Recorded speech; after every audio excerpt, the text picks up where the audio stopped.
केहू बाजी।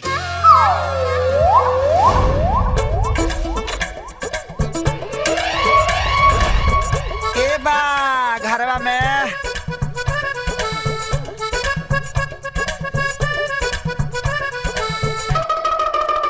सुनाता हिलो, सुनाता हिलो हिलो, सुनाता रे। कहाँ से सुनी हसा? कान में ठेपी ढुकवले बड़ी सा, पूरा के पूरा हॉस्पिटल सीरियस बका रे।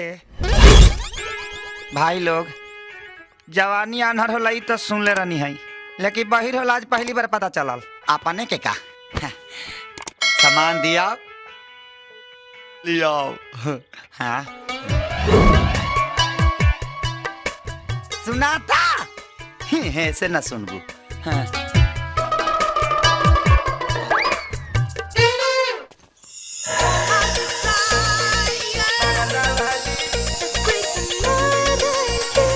कौन जोड़े बड़ी सरकार है।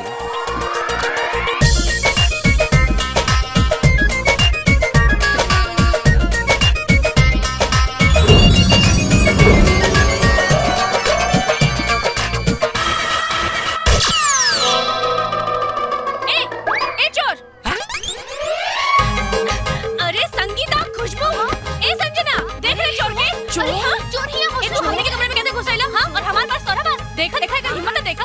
संगीता पुलिस के फोन लगावा। जब पुलिस आई ना तो अच्छा तरह से ठुकाई होई। हाँ, तब समझ में आई एकरा के। हाँ। चुप चुप, एकदम चुप। हम चोर ना हई, गुरु पावर लॉन्ड्री के प्रोप्राइटर हई, और हम यहाँ चोरी करने के आइल। हाउ देखा, हाउ जौन कपड़ा तानी के धोके ले आइल बनी, ओकरे पैसा लेता नहीं।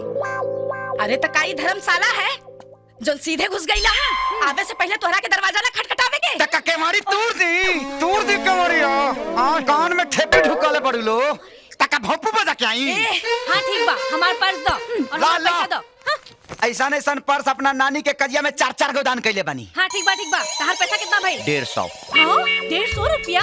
अरे संगीता, 5 रुपए के हिसाब से 25 कपड़ा के 125 रुपए भइल ना? हाँ। 150 कहाँ से? 20 ऊपर करला, 5 गो भीतर करला, 10 रुपया लगेला भीतर वाला के, तो 10-5 50 जोड़ लो। ठीक बा दे रहल बानी। ढेर बोलताई। पकड़। है 30 गो घाटा था।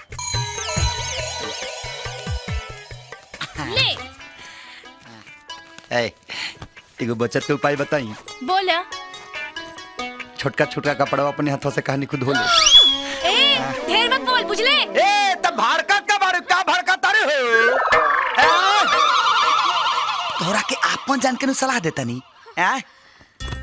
जानता रू, तू पहले ही मुलाकात में हमारा दिल के इतना भाग गेलू है ना कि तोरा के डिस्काउंट देवे के मन करता हमरा। सुना, गलत हो गया का जी? हमरा के डिस्काउंट दी। डिस्काउंट मारी। इला 5 रुपया एकरा के लमन चूस चाभ लिया, चटर 5 रुपया।